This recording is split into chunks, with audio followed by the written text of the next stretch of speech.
বিসমিল্লাহির রহমানির রহিম। আসসালামু আলাইকুম। Hi guys, welcome to my blogging channel. তো আমার চ্যানেল থেকে আজকে তোমাদের সাথে সাধারণ ঘরোয়া উপায়ে কিভাবে চটপটি বানানো যায় সেটার রেসিপি শেয়ার করব। তো তার জন্য আমি এখানে 1 পোয়া পরিমাণ ডাবরি রাতে ভিজিয়ে রেখেছিলাম।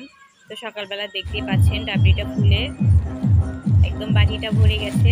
তো যাই হোক, আমি তেঁতুলের কাঠটা বের করার জন্য একটু তেঁতুল দিয়ে পানির মধ্যে একটু মাখিয়ে রেখে দিব কিছুক্ষণের জন্য, তাহলে তেঁতুলের কাঠটা ভালোভাবে পাওয়া যাবে। তো আমি তেঁতুল থেকে কাঠটা ছাড়িয়ে বিচিটাকে ফেলে দিয়ে আঁশগুলো ফেলে দিয়েছি। এদিকে আমি প্রেশার কুকারে ডাবরি ও 3টে আলু দিয়ে আমি সিদ্ধ করে নিব। দিয়ে দিব 1 চামচ লবণ, তাহলে ভালোভাবে সিদ্ধ হয়ে যাবে। তো প্রেশার কুকারে আমি 4 থেকে 5টি সিটি দেব, যেহেতু ডাবরিটা অনেক শক্ত। তো আমি নামিয়ে নিয়েছি। এদিকে শসাগুলো ছিলিয়ে নিব, পেঁয়াজগুলো কেটে কুচি কুচি করে নিব, কয়েকটি দিয়ে দিব কাঁচামরিচ। তো যেহেতু আমাদের বাসায় গ্রামের সাইডে, তো সেই কারণে টমেটো, গাজর, ধনিয়া পাতা এগুলো আসলে কল্পনা, এগুলো সবসময় পাওয়া যায় না। শীতের সিজনে এগুলো পাওয়া যায়, তো সংরক্ষণ করে রাখাগুলো আর কি দিলে ভালো লাগবে না, তাই দিইনি। এদিকে আমার ডাবরিটা হয়ে এসেছে, আমি নামিয়ে নিয়েছি। আলুর চোখলাগুলো ছাড়িয়ে নিব। তারপরে আমি একটি কড়াইয়ে ফুচকাগুলো ভেজে নিব। তো প্রথমে আমি একটি ফুচকা দিয়ে দেখছিলাম যে আসলে তেলটা গরম হয়েছে কিনা। তো পরবর্তীতে আমি বাকিগুলো দিয়ে নিলাম। এভাবে একে একে আমি ভেজে নামিয়ে নিব। তো আমি ডিমটাও দিতে পারিনি, পাশে যে একটা ছোট একটা দোকান আছে, তো ওখানে ডিমটাও ছিল না।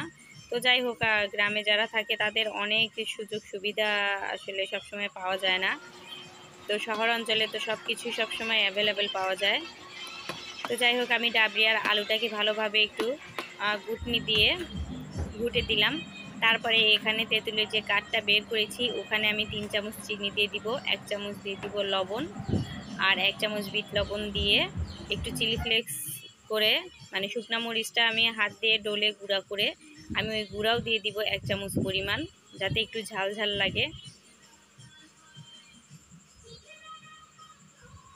তো তারপরে আমি চটপটিতে আমি পেঁয়াজ, কাঁচামরিচ ও শসা আর চটপটির যে মশলা, ওই মশলাটা দিয়ে ভালোভাবে মাখিয়ে ফুচকার মধ্যে আমি ভরে দিলাম।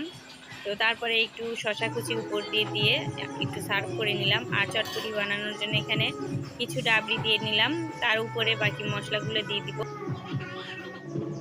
শসা, পেঁয়াজ কুচি আর চটপটির মশলা আর বিট লবণ দিয়ে টক দিয়ে একটু নাড়াচাড়া করে নিলে চটপটি হয়ে যাবে।